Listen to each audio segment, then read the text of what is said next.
बिस्मिल्लाहिर्रहमानिर्रहीम। आज का जो हमारा टॉपिक है वो है इन विट्रो फर्टिलाइजेशन यानी कि टेस्ट ट्यूब बेबीज़। ये प्रोसेस कब अडॉप्ट किया जाएगा? जब ना जो कपल्स होते हैं वो नॉर्मल प्रोसेस प्रेगनेंसी का या फर्टिलाइजेशन का इंजॉय नहीं कर पाते या हो नहीं पाती, तब ये वाला तरीका अपनाया जा रहा होता है। यानी कि उस वक्त ना उनको प्रेगनेंसी नहीं हो रही और वो चाह रहे हैं कि उनका चाइल्ड या बेबी या औलाद हो, तब ये वाला प्रोसेस जो अडॉप्ट किया जाता है। जिसकी रीज़न में से सबसे पहली है इनफर्टिलिटी की, फीमेल के अंदर या प्रेगनेंसी कैरी नहीं हो पा रही, या तो वो मेल की है इनफर्टिलिटी या फीमेल की है, या फिर कोई फीमेल चाहती है कि बगैर पार्टनर के, बगैर शादी के वो बच्चा अडॉप्ट कर ले।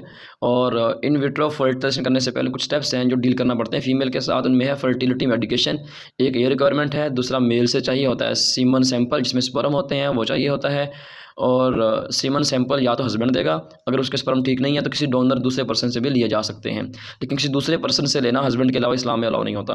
और उसे हम डोनर का नाम देंगे, यानी कि डोनर जो होगा वो स्पर्म डोनेट करता है ताकि उसके स्पर्म से किसी एग को फर्टिलाइज किया जा सके। फिर इन विट्रो फर्टिलाइजेशन का पहला स्टेप होता है follicle aspiration, fertilization and embryo transfer.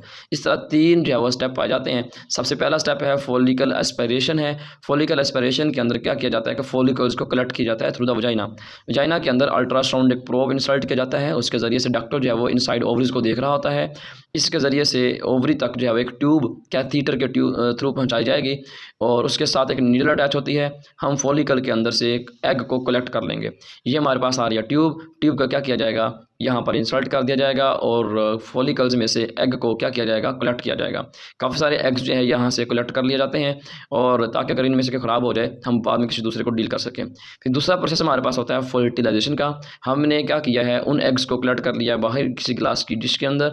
अब हमने यहाँ पर लेबॉर्ट्री में फौरी तौर पर इसको डील करना है। यहाँ पर हम स्पर्म देंगे। स्पर्म देने का तरीका है इंसेमिनेशन, यानी कि हमने ना सीमन डाल देना जिसमें हेल्दी स्पर्म मौजूद है। दूसरा तरीका होता है हमारे पास के माइक्रो नीडल का इस्तेमाल करके स्पर्म को एग के अंदर पहुंचाना, इसे इंट्रासाइटोप्लाज्मिक स्पर्म इंजेक्शन कहते हैं।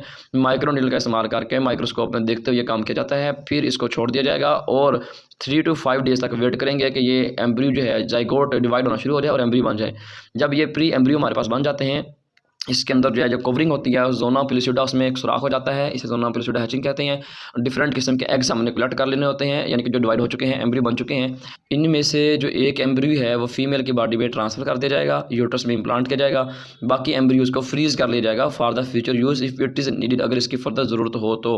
अब फीमेल जो है इस फर्टिलाइजेशन के बाद जो हमने एम्ब्रियो तैयार कर लिए हैं फीमेल की बॉडी में ट्रांसफ़र करना है। ट्रांसफ़र करने के लिए हम एक इंस्ट्रूमेंट का यूज़ करते हैं। उस इंस्ट्रूमेंट का नाम जो हमारे पास मौजूद है स्पेकुलम है। ये वजाइना को मुकम्मल ओपन रखेगा। वजाइना के ओपन करने के बाद हम क्या करेंगे, एक इंजेक्शन हम तैयार करेंगे सिरिंज। इसमें हमने वो सारा फ्लूइड भर लेना है और इसको एक कैथीटर ट्यूब के साथ कनेक्ट कर देना है। अब इस कैथीटर ट्यूब को स्पेकुलम के ज़रिए से फीमेल के वजाइना में इंसर्ट करके इसको पहुँचाएँगे यूट्रस तक, वोम तक। फिर बाहर से इसको पंप किया जाएगा इनसाइड द यूट्रस, यानी कि यहाँ पर हमने वो सारा मटेरियल फ्लूइड रिलीज़ कर दिया जिसमें क्या मौजूद है, हमारा एम्ब्रियो मौजूद है। और ये एम्ब्रियो अंदर जाके क्या हो जाएगा, इम्प्लांट हो जाएगा। और फीमेल बेड पे तकरीबन 15 मिनट्स तक लेटी रहेगी ताकि मुकम्मल तौर पे इम्प्लांटेशन हो जाए। Thank you.